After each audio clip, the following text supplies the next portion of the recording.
Okay, magandang hapon po sa inyo lahat, ano? Makulimlim na hapon sa atin lahat. For today video po, gagawa tayo ng dinakdakan. Medyo, ito yung hindi ko pa nakakain bago ko umalis, ano? So, ito lahat ang ricado. Pinakuluan ko na po ang ginamit kong baboy. Yung batok.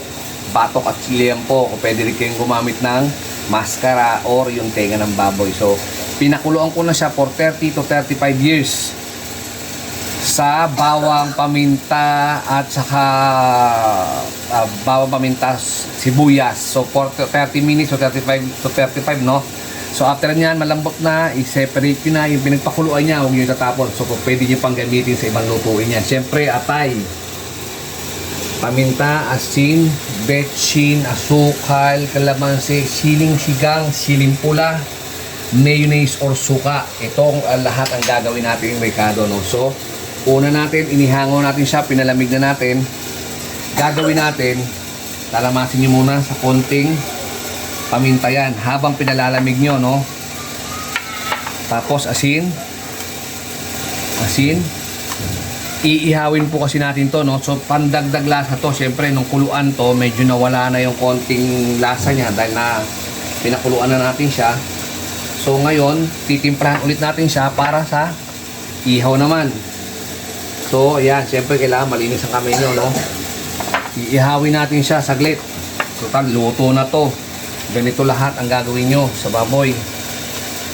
Ayan, sigurado away na naman to. Sabi ko magda-diet ako, makakalis na lang ako, hindi pa ako nagda-diet. So, wala tayong magawa, maulan. Kain na naman to. Ayan. So ganito lagi. So balikan ko po kayo mamaya, ano? Thank you. Okay. Nag-iwan na po tayo ng sibuyas, ano? So dalawang klase ng sibuyas ang ginamit ko. Puti at pula. So instead na gagamit po tayo ng utak ng baboy, ang ginamit natin ay mayonnaise. So hindi na po kumuha ng utak ng baboy, ano? So ginawa ko na rin, binabad ko na rin tong baboy natin. So minasahe ko na siya sa paminta at asin. So, syempre, gagayatin natin itong mga to at saka natin titimplahin mamaya at saka natin papanagpuin yung sa baboy na gagayatin natin. Dahil hihiwain pa natin yan habang binababad natin itong baboy. Binababad natin siya, sabihin natin for 15 to 20 minutes. Nakababad na siya sa paminta, asin.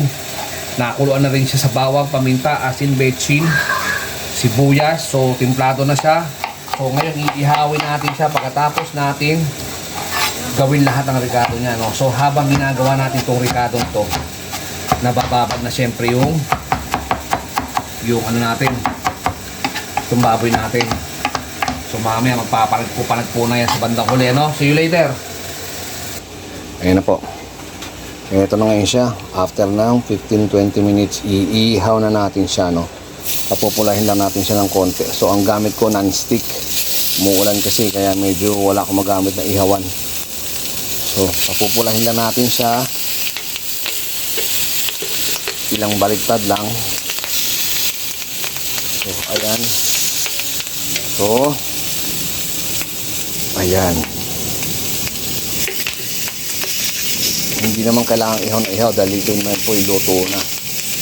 Papulahin lang natin siya, no? Medyo madry lang siya ng konti, okay? So, balikan ko po kayo mamaya, ano po? Thank you. Okay. After 25 years, tapos din natin ihawin, no? So, gagayatin na natin siya na maliliit. So, depende sa inyo kung anong laki na gusto nyo iyo, ano? So, lahat to, pati yung atay, hiwain natin ng ganito. Tapos, set aside na natin siya. Tsaka natin siya magsasama-samahin pag natapos na ang ihawin, ano? So, pakita ko po sa inyo mamaya, ano, pagkatapos ng video kung ano na yung finished product natin. Huhusgaan natin ito mamaya. Okay?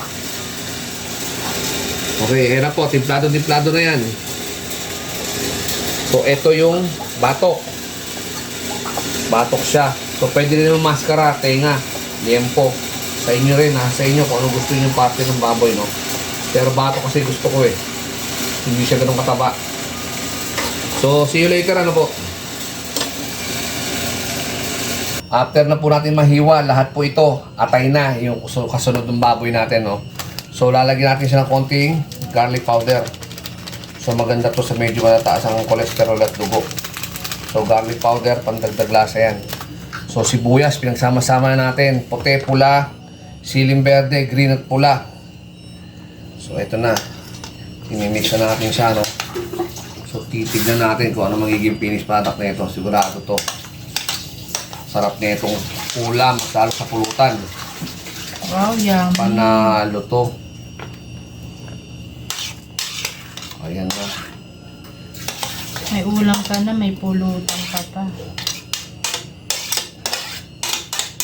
Ayan lang.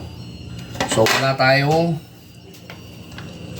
utak ng baboy. So, ang gagamitin natin dito is mayonnaise, no? So, mayonnaise lang, okay na dito. So, haluin lang konti hanggang sama-sama pumunta na yung topping sa ibabaw, sa ilalim.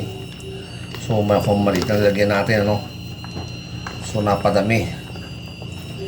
Ayan. So, kailangan halong-halong maigi.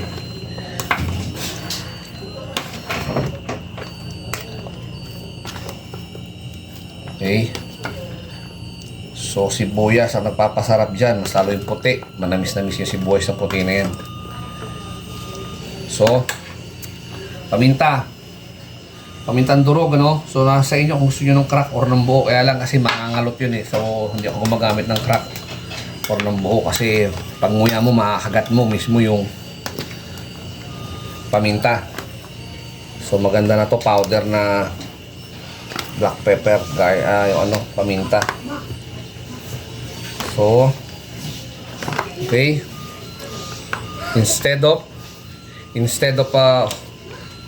utak ng baboy, ito mayo, plain lang po, no? So, kulang 2 kilo yung laman natin. Tapos yung atay natin, kalahating kilo.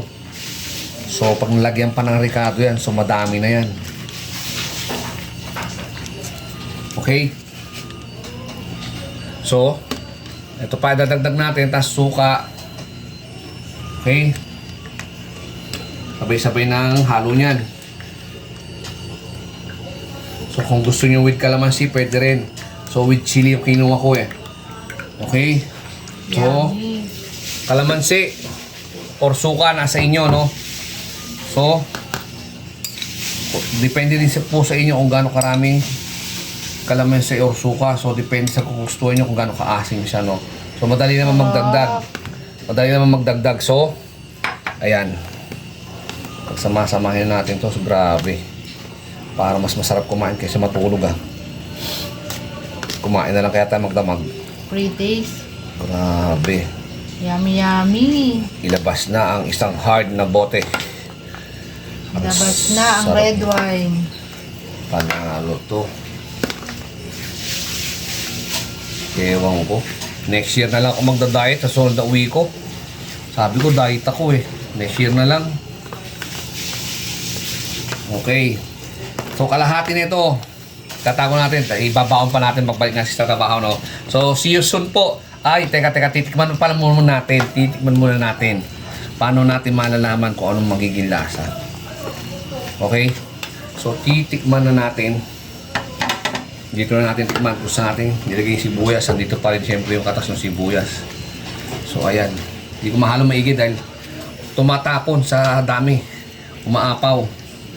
So, Sarap ayan na. yan. Dami taob yan. Ayan na. Tikman na natin to. So, unang subo sa inyo pong lahat, ano? Okay. Tikman na natin. Grabe. Tikman daw niya. Na. Panalo. Ready to eat. Sarap. Panalo. Nangingibabaw yung atay niya. Malasa. So, ayun. Thank you po sa inyong lahat. Sa lahat na nagpapalo, nagla-like, nag-share. God bless po. Mabuhay kayo. Love you all.